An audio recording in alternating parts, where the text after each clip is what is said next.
إن الحمد لله نحمده ونستعينه ونستغفره ونعوذ بالله من شرور أنفسنا ومن سيئات أعمالنا من يهده الله فلا مضل له ومن يضلل فلا هادي له وأشهد أن لا إله إلا الله وحده لا شريك له وأشهد أن محمدًا عبده ورسوله يا أيها الذين آمنوا اتقوا الله حق تقاته ولا تموتن إلا وأنتم مسلمون يا أيها الناس اتقوا ربكم الذي خلقكم من نفس واحدة وخلق منها زوجها وبث منهما رجالا كثيرا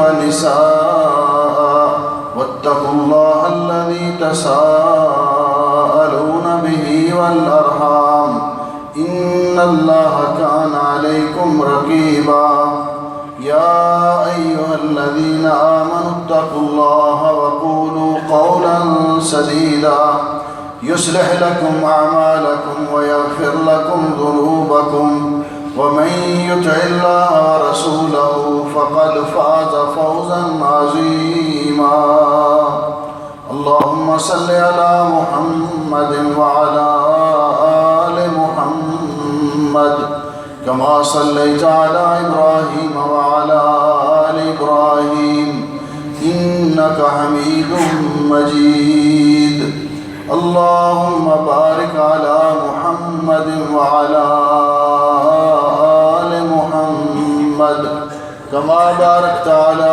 إبراهيم وعلى آل إبراهيم إنك حميد مجيد أما بعد فيا أيها الناس إن خير الحديث كتاب الله وخير الهدي هدي محمد صلى الله عليه وسلم وشر الأمور محدثاتها وكل محدثة بدعة وكل بدعة ضلالة وكل ضلالة في النار أعوذ بالله السميع العليم من الشيطان الرجيم سابقوا إلى مغفرة من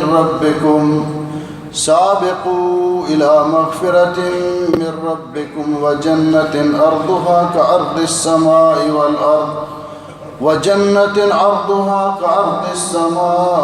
والأرض أعدت للذين آمنوا بالله ورسله ذلك فضل الله يؤتيه من يشاء والله ذو الفضل العظيم. قابل صد احترام بزرگوں، بھائیوں اور دوستوں، واجب الاحترام ماں اور بہنوں، آج 19 رمضان مبارک سن 1437 ہے ہجری، اور 24 جون سن 2006 کا یہ جمعہ المبارک ہے. رمضان مبارک کے 19 دن گزر چکے ہیں، آج 19واں روزہ ہے. آج کے خطبہ جمعہ میں ہم اس بات کا جائزہ لینے کی کوشش کریں گے کہ اللہ جل شانہ نے ہمیں رحمت اور بخشش کا یہ پیارا موسم عطا کیا، نیکیوں کا یہ موسم بہار فراہم کیا، اپنے گناہوں کو بخشوانے کا اور اپنے نامہ اعمال کی سیاہی کو دھلوانے کا اللہ رب العزت نے ہمیں یہ موقع دیا. ہم اللہ تعالیٰ کی بخشش اور رحمت کے حصول میں کس قدر کامیاب رہے، ہم نے نیکیاں کمانے کے لیے کیا محنت اور کوشش کی، کیا ہم اس بات پر مطمئن ہیں کہ جس طرح اللہ رب العزت نے یہ موقع ہمیں نصیب فرمایا ہم نے اس سے بھرپور فائدہ اٹھایا ہے، یا کہ پھر وہی روایتی سستی، غفلت اور کاہلی کے اندر یہ دن گزر گئے، اور جو باقی ہیں وہ بھی بڑی تیزی سے گزر جائیں گے۔ اس لیے آج میرے لیے بھی، تمام بھائیوں اور بہنوں کے لیے بھی یہ لمحہ فکریہ ہے کہ ہم اس بات کا جائزہ لیں، کیونکہ قیامت کے دن اللہ جل شانہ انہی اعمال کا بدلہ انسان کو دے گا جو اس نے اپنے لیے آگے بھیجے ہوں گے۔ اگر نیک اعمال ہیں، نیکیاں ہیں، تو ان کا بدلہ اللہ رب العزت کی طرف سے انعام کی شکل میں ملے گا، اللہ رب العزت کی طرف سے جنت کی شکل میں ملے گا، اور اگر گناہ ہیں تو اس کا بدلہ سزا ہے اور جہنم کا عذاب ہے۔ اللہ ہم سب کو محفوظ فرمائے۔ دنیا میں ہمیں اگرچہ اس کا اس قدر احساس نہیں ہے، لیکن جنت پر ایمان بالغیب ہے، جہنم کا وجود اور اس پر ایمان، یہ بھی ایمان بالغیب ہے۔ جنت بھی برحق ہے اور جہنم بھی برحق ہے، اس کا وجود بھی برحق ہے۔ اور رسول اکرم صلی اللہ علیہ وسلم تہجد کی دعا میں اکثر اوقات یہ فرمایا کرتے تھے، والجنت حق والنار حق، جنت بھی برحق ہے اور جہنم کا وجود اور وہ سزا بھی برحق ہے۔ اللہ کے مطیع اور فرما برداروں کے لیے جنت کا انعام برحق ہے، اور اللہ کے نافرمانوں اور گناہ گاروں کے لیے جہنم کی سزا برحق ہے۔ یہ رسول اکرم صلی اللہ علیہ وسلم ارشاد فرمایا کرتے تھے۔ اور دونوں میں فرق کتنا ہے، اس فرق کا اندازہ رسول اکرم صلی اللہ علیہ وسلم کے اسی فرمان سے لگایا جا سکتا ہے کہ نبی کریم علیہ السلام نے ارشاد فرمایا کہ قیامت کے دن اللہ رب العزت کی بارگاہ میں دو لوگ لائے جائیں گے، دو قسم کے دو شخصوں کو لایا جائے گا۔ ایک وہ شخص جس نے مومن تھا، موحد تھا، اللہ تعالیٰ کو ماننے والا تھا، نیکی کرنے والا تھا، لیکن اس کی ساری زندگی پریشانیوں میں گزر گئی، دکھوں میں گزر گئی، مصیبتوں اور بیماریوں میں گزر گئی۔ اس کو اللہ رب العزت کی بارگاہ میں لایا جائے گا، اور اللہ رب العزت کی طرف سے حکم ہوگا، میرے اس بندے کو ایک دفعہ جنت میں داخل کر کے پھر میرے سامنے لاؤ۔ ایک ہی دفعہ جنت میں داخل ہونے سے اس کو دنیا بھر کے تمام غم، پریشانیاں اور مصیبتیں بھول جائیں گی۔ اللہ جل شانہ اس سے پوچھیں گے، او میرے بندے، حل رأیت بؤسا قط، تو نے کبھی کوئی بیماری دیکھی، کبھی کوئی پریشانی دیکھی؟ تو وہ اللہ رب العزت کی بارگاہ میں عرض کرے گا کہ یا اللہ، مجھے تو پتہ ہی نہیں پریشانی کیا ہوتی، مجھے تو پتہ ہی نہیں دکھ کیا ہوتے ہیں۔ جنت میں ایک دفعہ داخل ہونا دنیا کے سارے رنج و غم کفور کر دے گا، دنیا کی ساری مصیبتیں بھلا دے گا۔ اور آپ نے فرمایا دوسرا وہ شخص لایا جائے گا، اللہ کا نافرمان اور باغی، جس کو اللہ نے دنیا میں ہر نعمت عطا کی تھی، مال بھی، صحت بھی، ہر چیز عطا کی تھی، اور کبھی اس کو کوئی پریشانی نہیں آئی، کبھی اس نے کوئی دکھ نہیں دیکھا۔ اللہ رب العزت کی طرف سے حکم ہوگا، اس کو جہنم سے ایک ڈبکی لگا کے پھر میرے سامنے لاؤ۔ اللہ ہم سب کو اس سزا سے محفوظ رکھے۔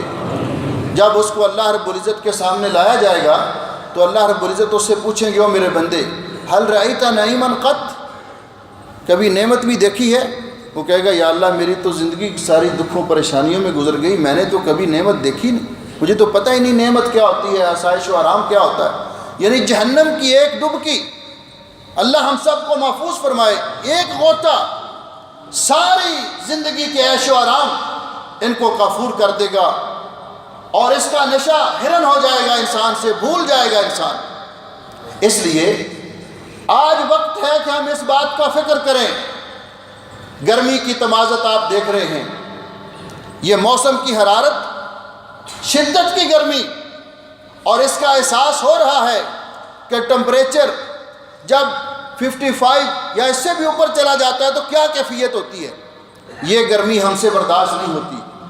آپ جانتے ہیں کہ اس گرمی کے بارے میں رسول اکرم صلی اللہ علیہ وسلم نے کیا فرمایا؟ آپ نے فرمایا، اشتقت النار الی ربہا، جہنم نے اللہ رب العزت کی بارگاہ میں شکایت کی، اے اللہ، میرے اندر حرارت، حدت اور شدت بہت بڑھ چکی ہے، اکل بادی بادا، اب میری آگ کے شعلے ایک دوسرے کو کھا رہے ہیں، اور کس قدر اس کے اندر حدت اور شدت۔ اللہ رب العزت نے فرمایا تکاد تمیز من الغیظ، قریب ہے کہ جوش کی وجہ سے پھٹ جائے۔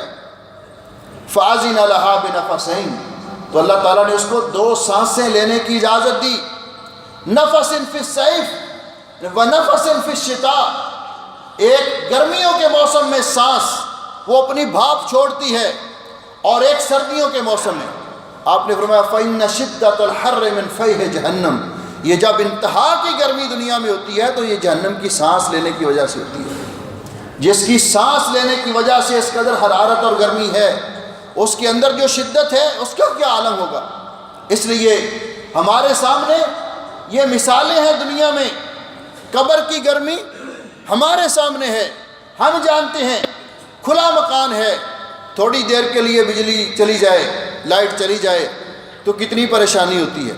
اور قبر کا گڑھا ہم خود اپنے عزیزوں کو دفن کرتے ہیں۔ قبروں میں جو مخلوق دفن ہے یہ کوئی آسمانی مخلوق یا یہ کوئی اور ایسی مخلوق نہیں کہ جو ہم سے علیحدہ ہے، یہ ہمارے ہی اپنے ہیں، ہمارے عزیزوں کا اقارب ہیں، ہم نے ان کو اپنے ہاتھوں سے دفنایا ہے۔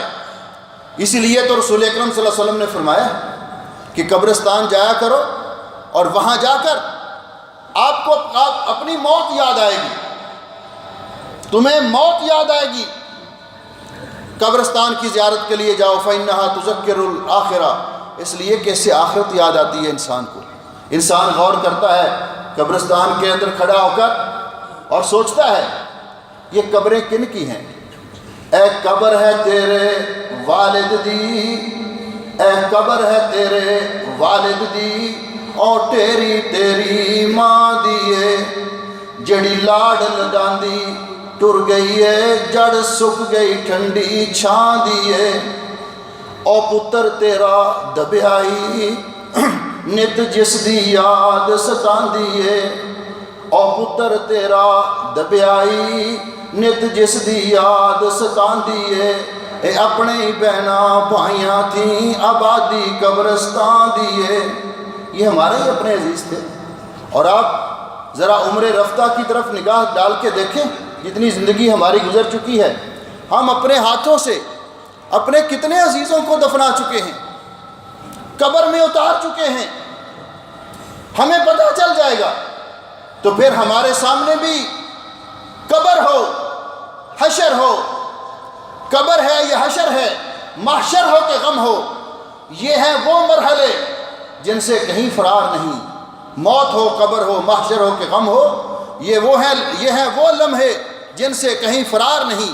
کسی کو اس سے اللہ رب العزت نے فرمایا ہے کہ ان الموت الذی تفرون منہ فانہ ملاقیکم، تم موت سے بچنا چاہتے ہو، موت تمہیں ملنا چاہتی ہے۔ تم موت سے بچنا چاہتے ہو اور موت تمہیں ملنا چاہتی ہے۔ تم موت سے بچ نہیں سکتے لیکن موت تمہیں آ کر ملے گی، اس سے مفر نہیں، کوئی بھاگ نہیں سکتا۔ اس لیے آج ہم غور کریں کہ قبر کے اندر ہم نے اپنی، جس کے اندر کوئی روشن دان نہیں رکھتے، ہم کوئی اے سی نہیں لگا ہوا، کوئی ایسا قبر کو ٹھنڈی کرنے کا انتظام نہیں سوائے نیک اعمال کے۔ ہم نے اپنی قبروں کو ٹھنڈا کرنے کے لیے، جہنم کی آگ کو اپنے اوپر حرام کرنے کے لیے کیا محنت کی ہے، اس کا ہم جائزہ لیں تو اگر تو جواب اطمینان بخش ہو تو نبی کریم علیہ السلام نے فرمایا، حدیث قدسی ہے، اللہ جل شانہ فرماتے ہیں انما ہی اعمالکم احصیھا لکم، یہ تمہارے اعمال ہیں جن کو ہم نوٹ کر رہے ہیں، لکھ رہے ہیں۔ اللہ تعالیٰ کے ہاں پورا ہمارا ریکارڈ درج ہے۔ میرے بھائیوں اور میرے بہنوں، ہم تو بعض گناہ کر کے، بعض کوتاہیاں کر کے بھول گئے، لیکن اللہ رب العزت کے ہاں درج ہے۔ اللہ رب العزت نے بڑا پکا سسٹم ایسا رکھا ہوا ہے، اور قیامت کے دن جب وہ نامہ اعمال پیش کیا جائے گا ہمارے سامنے، اللہ رب العزت فرمائیں گے ہم تو فرد جرم بعد میں عائد کریں گے، یہ تیرا نامہ اعمال ہے، یہ تحریر شدہ ریکارڈ ہے۔ اقرا کتابک کفا بنفسک الیوم علیک حسیبا، اپنا نامہ اعمال خود ہی پڑھ کے دیکھیے، اپنے اعمال پر خود ہی نگاہ ڈالیے۔ یہ تمہاری زندگی کا پورا ریکارڈ ہے۔ تمہاری نیکیاں بھی درج ہیں، تمہارے گناہ بھی درج ہیں، لوگوں کے سامنے کیے، جلوتوں میں کیے وہ بھی درج ہیں، خلوتوں اور تنہائیوں میں کیے وہ بھی درج ہیں۔ اقرا کتابک، اپنا نامہ اعمال پڑھ کے خود جائزہ لیجئے۔ کفا بنفسک الیوم علیک حسیبا، آج خود ہی آپ ججمنٹ کر سکتے ہیں کہ آپ کو کیا بدلہ دیا جائے، آپ کس بدلے کے مستحق ہیں۔ جب وہ نامہ اعمال دیکھے گا انسان، اللہ رب العزت ہمیں ان رسوائیوں اور پریشانیوں سے بچائے۔ سورہ کہف آپ جمعے کے دن تلاوت کرتے ہیں، اس کے اندر آپ یہ بھی آیت پڑھتے ہیں کہ اس دن قیامت کے دن جب وہ انسان اپنا نامہ اعمال دیکھے گا، وہ کتاب دیکھے گا تو کہے گا ما لہذا الکتاب لا یغادر صغیرۃ ولا کبیرۃ الا احصاها، یہ کیسا نامہ اعمال ہے، یہ کیسا ریکارڈ ہے، یہ کیسا اندراج ہے کہ جس میں میرا کوئی چھوٹا اور بڑا عمل چھپا نہیں رہا، ہر چیز اس کے اندر درج ہے۔ تو اللہ جل شانہ فرماتے ہیں تمہارے اعمال کو ہم نوٹ کر لے ہیں، پھر ہم قیامت کے دن اس کا پورا بدلہ تمہیں دیں گے، ظلم نہیں ہوگا، نیکوں کو نیکی کی جزا ملے گی، گناہ گاروں کو گناہوں کی سزا ملے گی۔ تو اس کے بعد اللہ جل شانہ فرماتے ہیں فَمَنْ وَجَدَ خَيْرًا فَلْيَحْمَدِ اللَّهِ، جس آدمی کو اپنا نامہ اعمال اچھا ملے، نیکیوں کا بدلہ اچھا ملے، اس کو اللہ کا شکر ادا کرنا چاہیے کہ اللہ نے اس کو دنیا میں توفیق بخشی، اس نے نیکیاں کی اور آج نیکی کا بدلہ پا کر اپنا نامہ اعمال اپنے دائیں ہاتھ میں لے کر خوش ہو رہا ہے اور کہہ رہا ہے، اللہ رب العزت قرآن پاک میں اس کا تذکرہ فرماتے ہیں فَأَمَّا مَنْ أُوتِيَ كِتَابَهُ بِيَمِينِهِ فَيَقُولُ هَاؤُمُ اقْرَءُوا كِتَابِيَهْ، جس کو نامہ اعمال دائیں ہاتھ میں ملا، لوگوں کو، رشتہ داروں کو، میدان معاشر کے لوگوں کو بلا کر کہے گا ہاؤم اقرءوا کتابیہ، آؤ یار میرا نامہ اعمال پڑھ کے دیکھو، میرا رزلٹ کارڈ دیکھو، کتنے شاندار کامیابی مجھے ملی۔ اور اس سے جب پوچھا جائے گا یار اتنے اچھے نمبر آپ نے حاصل کیے، اتنی اعلیٰ کامیابی آپ نے حاصل کی، اس کے پیچھے راز کیا تھا؟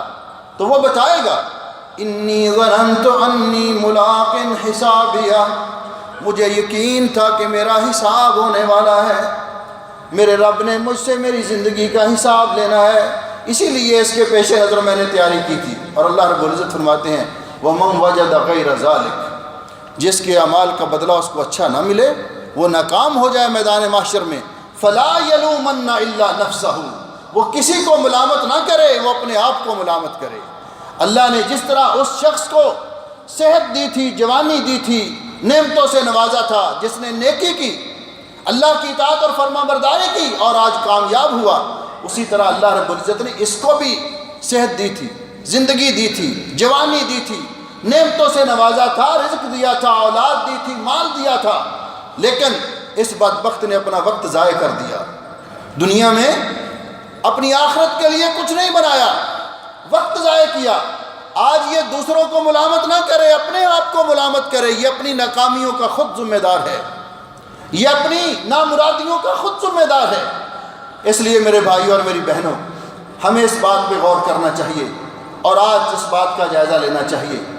اگر تو ہم سے کوتاہی ہوئی ہے، ہم زندگی کے ان لمحات سے، ماہ مبارک کی برکات سے، ان مبارک ساعات سے کما حق کو فائدہ نہیں اٹھا سکے، تو ابھی بھی وقت ہے، ابھی بھی وقت ہے۔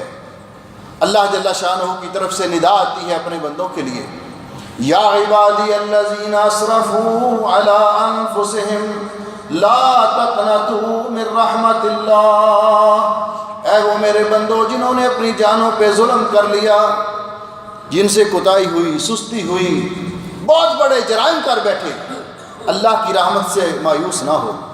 تم ذرا میری بارگاہ میں، اللہ تعالیٰ فرماتے ہیں کہ میری بارگاہ میں آؤ تو صحیح، اشک ندامت بہاؤ تو صحیح، ہم تو مائل بکرم ہیں، کوئی سائل ہی نہیں، کوئی آئے تو صحیح، سچی توبہ کرو، معافی مانگو۔ اللہ فرماتے ہیں ہم تمہارے پچھلے گناہوں پہ معافی کا قلم پھیر دیں گے۔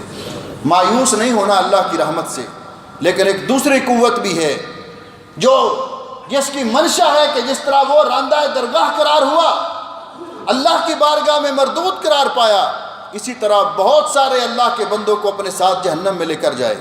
وہ مایوسیاں بھی پھیلاتا ہے، وہ کہتا ہے 19 دن گزر گئے، 19 روزے تو آپ نے رکھے نہیں، اب باقی 10 ہیں روزے، یہ یا 11 ہیں، تو ان 10 یا 11 دنوں میں کیا تیر مار لو گے؟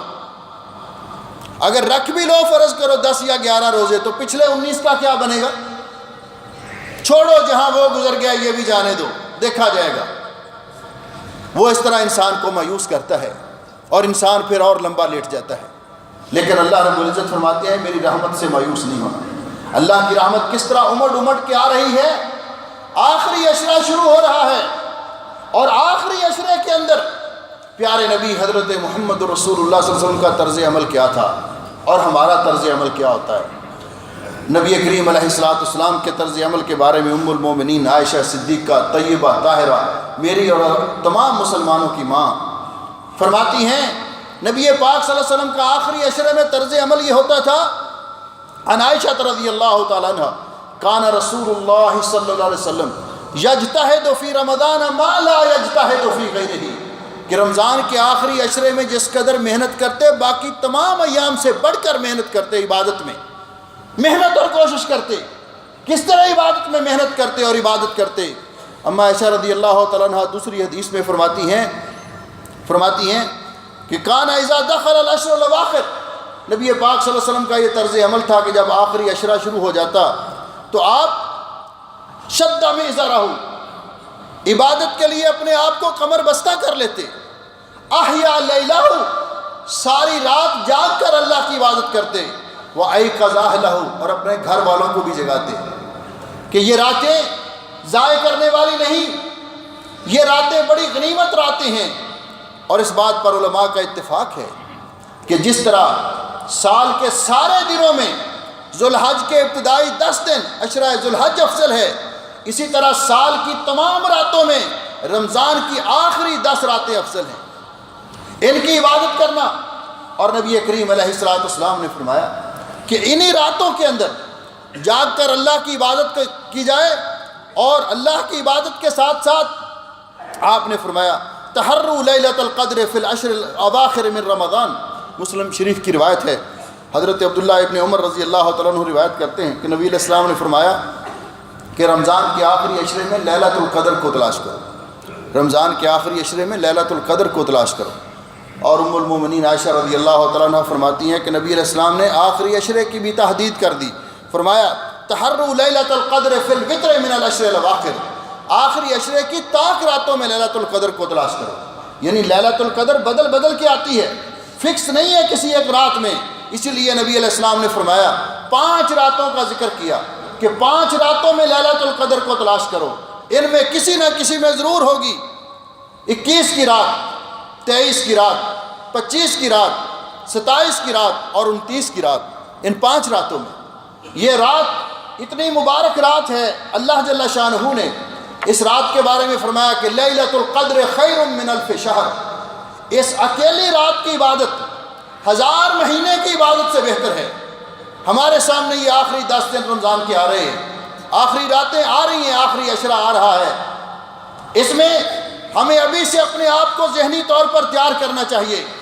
نبی کریم علیہ السلام نے ارشاد فرمایا کہ جو آدمی لیلۃ القدر کی عبادت کرتا ہے اور اس کو وہ مل جاتی ہے، اس رات کی عبادت کو وہ پا لیتا ہے، کوتاہی نہیں کرتا، تو آپ نے فرمایا ایک تو اس کو اجر و ثواب یہ ملتا ہے، ان نبی ہریرہ رضی اللہ تعالیٰ عنہ، حضرت ابو ہریرہ رضی اللہ تعالیٰ عنہ روایت فرماتے ہیں، اور بخاری اور مسلم کے اندر روایت ہے کہ رسول اکرم صلی اللہ علیہ وسلم نے فرمایا من قام لیلۃ القدر ایمانا واحتسابا غفر له ما تقدم من ذنبہ، جو لیلۃ القدر کو قیام کرتا ہے اللہ کی رضا کے لیے، اللہ اس کے پچھلے سارے گناہ معاف کر دیتا ہے۔ دوسرا، اس اکیلی رات کی عبادت 1000 مہینے کی عبادت سے بہتر ہے، اور 1000 مہینہ کتنا ہوتا ہے؟ 83 سال اور 4 مہینے۔ امام مالک رحمۃ اللہ علیہ نے اپنی بلاغات میں ذکر کیا ہے کہ جب نبی علیہ السلام نے یہ خدشہ محسوس کیا کہ پہلی امت کے لوگوں کی بڑی بڑی لمبی عمریں، 1000 سال عمر، 950 سال عمر، 500 700 سال عمر، اور اس امت کی عمریں، ہماری عمریں آپ دیکھ رہے ہیں موت کی رفتار کتنی تیز ہے، اور رسول اکرم صلی اللہ علیہ وسلم کا یہ فرمان ہر مسلمان بھائی اور بہن کو، مجھے بھی اور آپ کو اپنے ذہن میں رکھنا چاہیے۔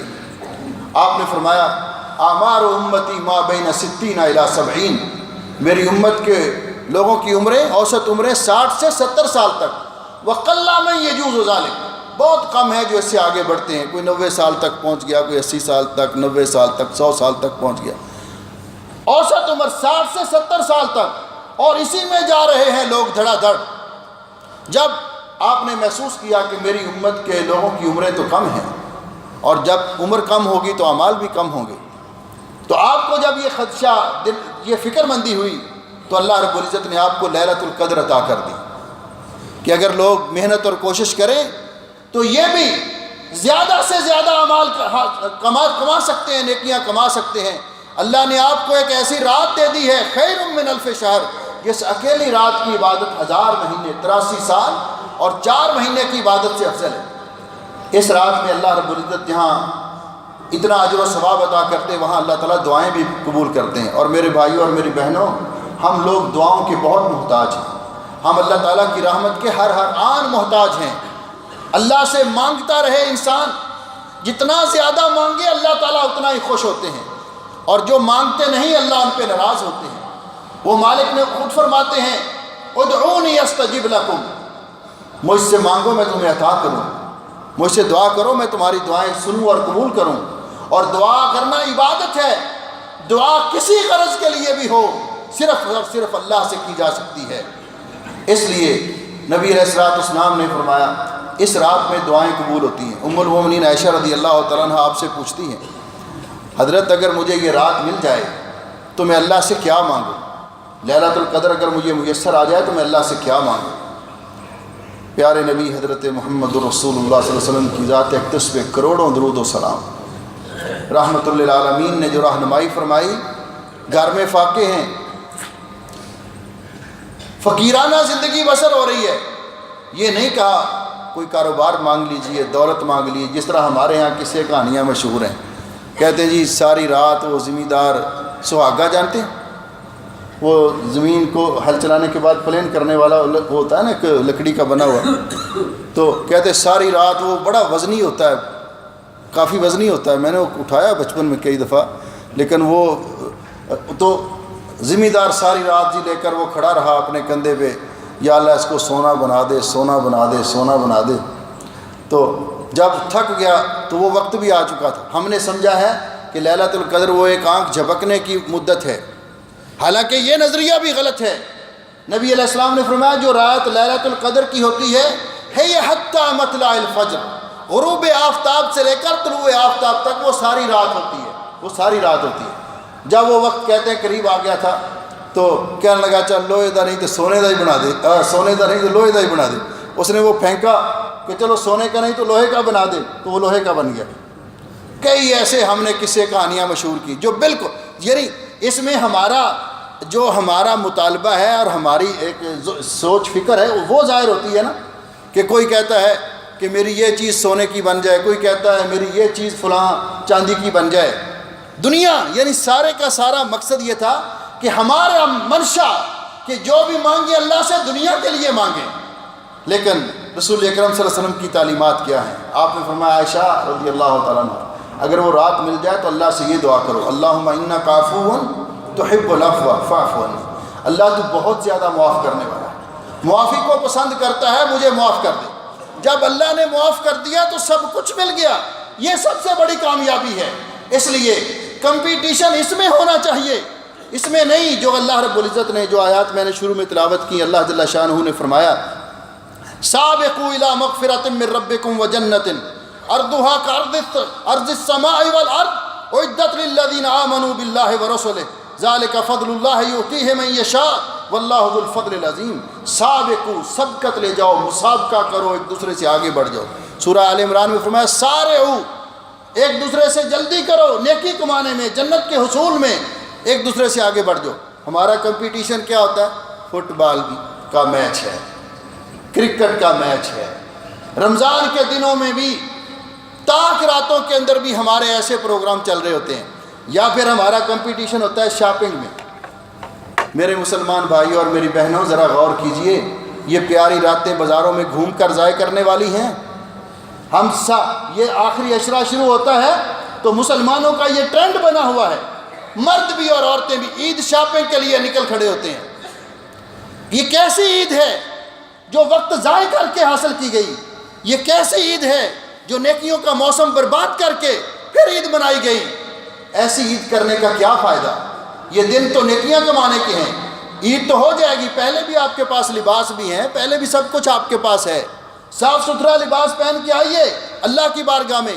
عید تو تب ہے، عید تو تب ہے، لیس العید لمن لبس الجدید، عید اس کی نہیں جو نئے کپڑے پہنے، عید تو اس کی ہے انما العید لمن خاف الوعید، جو اللہ کے عذاب سے ڈر گیا، جس نے اللہ سے ڈرتے ہوئے نیکیاں کی۔ عید تو یہ ہے کہ ہم نیکیاں جمع کریں، خوشی تو تب ہوگی کہ ہمارے پاس نیکیاں ہیں۔ نیکیوں کا موسم برباد کر کے یہ مقبولیت کی راتیں، پیاری راتیں، رمضان کے آخری عشرے کی مبارک راتیں جن کے اندر لیلۃ القدر بھی ہے، ہم نے شاپنگ میں برباد کر دی۔ قیام کا وقت، دعاؤں کا وقت، قرآن کی تلاوت کا وقت ہم نے بازاروں میں گھومنے کے لیے برباد کر دیا، تو پھر ہمارا کتنا خسارہ ہوگا؟ ہم اس کے بارے میں ذرا غور کریں۔ اس لیے میرے بھائی اور میری بہنوں، اللہ تعالیٰ نے جس چیز میں مسابقت کا ہمیں حکم دیا ہے وہ اصل میں یہ ہے۔ اللہ جل شانہ فرماتے ہیں ان الابرار لفی نعیم، ان الابرار لفی نعیم علی الارائک ینظرون، نیکیاں کمانے والے قیامت کے دن جنت میں ہوں گے، نعمتوں والی جنت میں ہوں گے، اور سونے کی تاروں سے بنے ہوئے پلنگوں پہ، صوفوں پہ ٹیکیں لگائے ہوئے ایک دوسرے کے سامنے بیٹھے ہوں گے۔ اللہ فرماتے ہیں تعرف فی وجوہہم نضرۃ النعیم، آپ کو ان کے چہرے سے نعمتوں کی رونق اور چمک اور دمک اور تر و تازگی محسوس ہوگی۔ یسقون من رحیق مختوم، رحیق مختوم جو سیل بند ہوگی، شراب اللہ نے جنتیوں کے لیے تیار کی ہے، وہ اس کو ان کو پلائی جائے گی۔ ختامہ مسک، جس کا آخری گھونٹ ان کو کستوری اور مسک کی طرح محسوس ہوگا۔ اللہ رب العزت یہ ساری نعمتیں ذکر کرنے کے بعد فرماتے ہیں وَفِي ذَلِكَ فَلْيَتَنَافَسِ الْمُتَنَافِسُونَ، یہ ہے کمپٹیشن کی چیز، یہ ہے ایک دوسرے سے آگے بڑھنے کی چیز کہ اس کے بارے میں کمپٹیشن کرو، اس کے بارے میں ایک دوسرے سے آگے بڑھنے کی کوشش کرو۔ میرے بھائی اور میری بہنوں، اللہ جل شانہ ہمیں توفیق بخشے کہ ہم جو باقی ایام رمضان مبارک کے رہ گئے ہیں، ہم ان کی برکات سے بھرپور فائدہ اٹھائیں۔ اللہ تعالیٰ ہمیں توفیق بخشے، کیونکہ اللہ کی توفیق کے بغیر کوئی مشکل نہیں۔ پہلے رمضان میں جو محنت کی بھائیوں نے، سخت گرمی کے موسم میں روزے بھی رکھے، اپنی روزی کے لیے محنت بھی کی، ڈیوٹی بھی کی، دھوپ میں بھی کام کرتے رہے، بہنیں راتوں کو اٹھ کے سحری تیار کرتی رہیں، یہ سارے کے سارے اللہ کے ہاں ان کا بڑا اجر و ثواب ہے، اللہ قبول فرمائے اور اللہ تعالیٰ اس کی نیکیاں ہمیں عطا فرمائے۔ لیکن باقی جو دن رہ گئے ہیں یہ بہت ہی قیمتی دن ہے۔ رمضان سارے کا سارا بہت قیمتی ہے، لیکن آپ نے سن لیا کہ نبی پاک صلی اللہ علیہ وسلم آخری راتوں میں، رمضان کے آخری 10 دنوں میں جس قدر عبادت کرتے تھے وہ باقی تمام ایام سے زیادہ اور بڑھ کر ہوتی تھی۔ ہمیں اس سے استفادہ کرنا چاہیے، شاید زندگی میں دوبارہ یہ موسم ملے نہ ملے۔ ہم اللہ سے دعا تو کرتے ہیں کہ اللہ ہمیں زندگی میں بار بار ایسی بہاریں نصیب فرما، ایسے مبارک موسم نصیب فرما، لیکن کب کسی کا وقت آ جائے یہ اللہ کے علم ہے۔ آئندہ ہمیں موقع ملے یا نہ ملے، جو موقع ملا ہے اس سے بھرپور فائدہ اٹھانا چاہیے۔ اللہ ہمیں عمل کی توفیق بخشے۔ اقول قولی ھذا استغفر اللہ لی ولکم ولسائر المسلمین من کل ذنب۔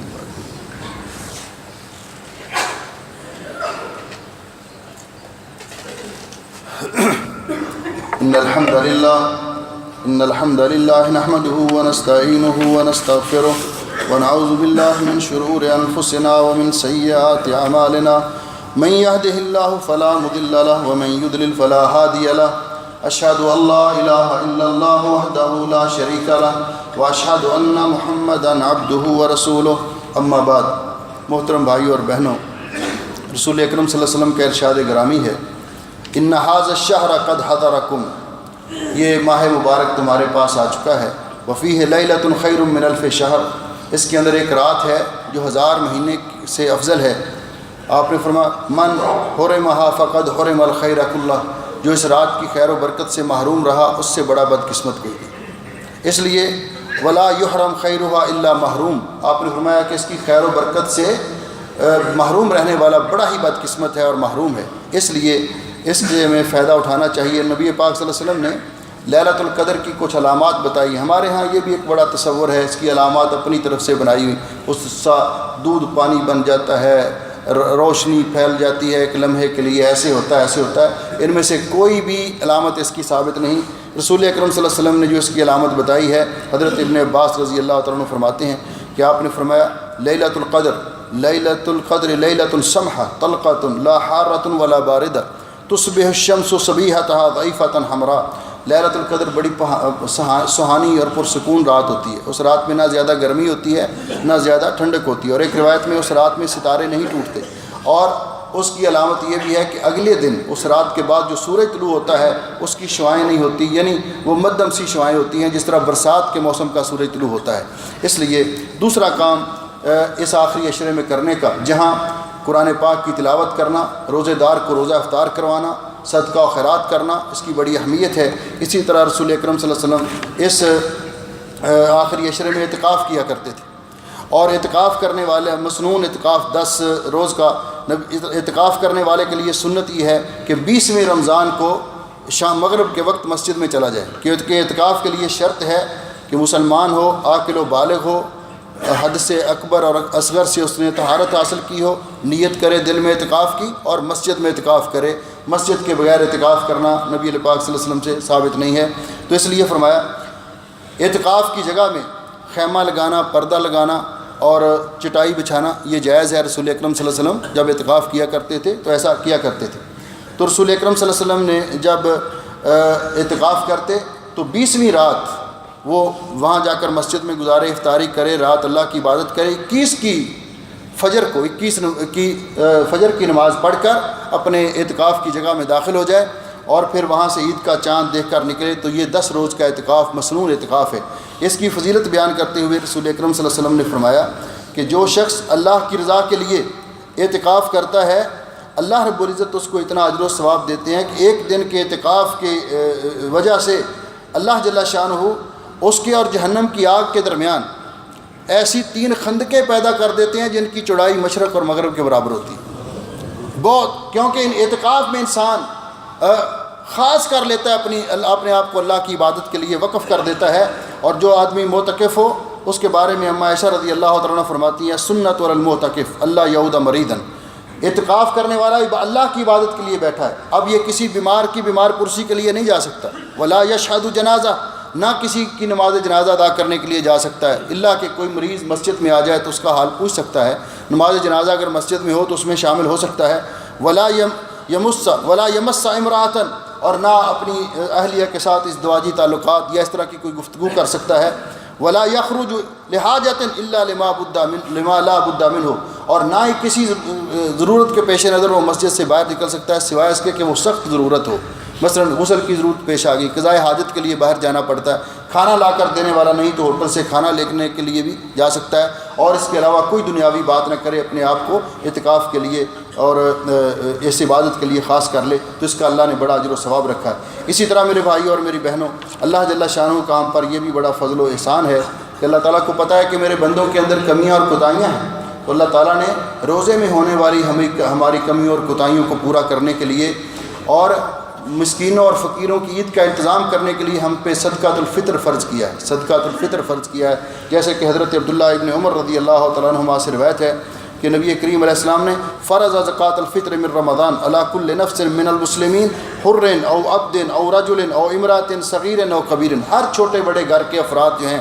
ان پر صدقۃ الفطر ہے، حتیٰ کہ وہ بچہ جو رمضان کا آخری سورج غروب ہونے سے پہلے پیدا ہوتا ہے اس کی طرف سے بھی ادا کریں صدقۃ الفطر، اور یہ ہے 1 سا من شعیر او صاع من تمر او صاع من زبیب او صاع من عقد، کسی علاقے کا جو طعام ہے جو غذا کے طور پر استعمال ہوتا ہے، کھجور ہے، زبیب ہے، منقع ہے، پنیر ہے اور جو ہے یا گندم ہے، چاول ہیں، جس علاقے کی جو غذا ہے اس میں سے 1 سا کا وزن بنتا ہے تقریباً 2.5 کلو گرام، تقریباً 2.5 کلو گرام فی کس کی طرف سے یہ ادا کیا جائے گا، اور یہ صدقۃ الفطر عید نماز سے پہلے ادا کرنا چاہیے، اور یہ فقراء اور مساکین کا حق ہے، یہ زکوٰۃ کے 8 مصارف کے لیے نہیں بلکہ علماء کا راجح قول یہی ہے کہ یہ صرف فقیروں اور مسکینوں کو دیا جائے گا صدقۃ الفطر۔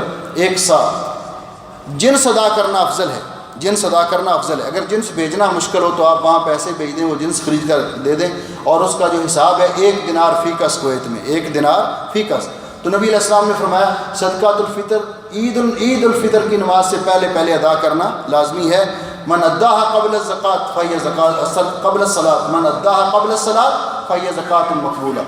جس نے اس کو نماز سے پہلے ادا کیا تو اللہ کی بارگاہ میں قبولیت کو پہنچ جائے گا، جس نے بعد میں ادا کیا وہ عام صدقہ شمار ہوگا۔ اس لیے صدقۃ الفطر کا بھی اہتمام کرنا چاہیے، ایک دوسروں کو روزے کی افطار کروانے کا بھی اہتمام کرنا چاہیے، اور دعاؤں میں اپنے خود کو بھی، اپنے لیے بھی، اپنے عزیز و اقارب کے لیے، بیوی بچوں کے لیے، عزیز و اقارب کے لیے، تمام مسلمانوں کے لیے، پورے عالم اسلام کے لیے رمضان میں اللہ سے دعائیں مانگنی چاہیے۔ اللہ جل شانہ ہمیں اس ماہ مبارک کی برکات سے فائدہ اٹھانے کی توفیق بخشے۔ جو باقی دن باقی ہیں اللہ جل شانہ ہمیں ان سے بھرپور استفادہ کرنے کی توفیق بخشے۔ ان اللہ و ملائکتہ یصلون علی النبی یا ایھا الذین آمنوا صلوا علیہ وسلموا تسلیما۔ اللهم صل علی محمد وعلی آل محمد کما صلیت علی ابراہیم وعلی آل ابراہیم انک حمید مجید۔ اللهم بارک علی محمد وعلی آل محمد کما بارکت علی ابراہیم وعلی آل ابراہیم انک حمید مجید۔ ربنا ظلمنا انفسنا وان لم تغفر لنا وترحمنا لنکونن من الخاسرین۔ اللهم انک عفو تحب العفو فاعف عنا۔ الہ العالمین اپنے فضل و رحمت سے ہمارے گناہ معاف فرما۔ اللہ جس طرح تو نے اپنے فضل و رحمت سے ہمیں یہ ماہ مبارک نصیب کیا، اللہ اس کو ہمارے لیے بخشش اور مغفرت کا ذریعہ بنا۔ ہماری نمازیں قبول فرما، راتوں کا قیام قبول فرما، ہمارے روزے قبول فرما، قرآن کی تلاوت قبول فرما، ہماری دعائیں قبول فرما۔ اللہ اس ماہ مبارک کو ہمارے لیے جنت الفردوس کے حصول کا ذریعہ بنا، جہنم سے آزادی کا ذریعہ بنا۔ اللہ روزے دار کو جو خوشیاں ملتی ہیں ہمیں سب کو وہ خوشیاں نصیب فرما۔ زندگی میں بار بار ہمیں ایسی بہاریں نصیب فرما۔ اے اللہ جتنے مسلمان بہن بھائی بیمار ہیں سب کو شفائے کاملہ عطا فرما۔ ایک بھائی نے درخواست کی ہے کہ خالد نواز پروانیہ اسپتال میں ہیں، ان کے لیے دعا کریں۔ ایک ساتھی نے دعا کی ہے محمد بشیر کہ میری والدہ آج صبح قضاء الہی سے پاکستان میں وفات پا گئی ہیں، ان کے لیے دعا کریں کہ اللہ تعالیٰ مرحومہ کی مغفرت فرمائے۔ جتنے بھی بیمار ہیں ہمارے دوست احباب سب کے لیے دعا کریں، اللہ سب کو شفائے کاملہ عطا فرمائے۔ اللہم اشف مرضانا ومرضى المسلمین، اللہم اقض حاجاتنا وحاجات المسلمین، اللہم اغفر للمسلمین المیتین، اللہم اغفر لهم وارحمهم وعافهم واعف عنهم، اللهم ادخلهم جنة الفردوس واعذهم من فتنة القبر وعذاب النار۔ اللهم انت الله لا اله الا انت نستغفرك ونتوب اليك، اللهم انا نستغفرك ونتوب اليك۔ اللهم اجعل هذا البلد آمنا مطمئنا سخاء رخاء وسائر بلاد المسلمين۔ اللهم احسن عاقبتنا في الامور كلها واجرنا من خزي الدنيا وعذاب الاخره، توفنا مسلمين والحقنا بالصالحين۔ ربنا آتنا في الدنيا حسنه وفي الاخره حسنه وقنا عذاب النار۔ سبحان ربك رب العزه عما يصفون وسلام على المرسلين والحمد لله رب العالمين۔ صفین درست کر۔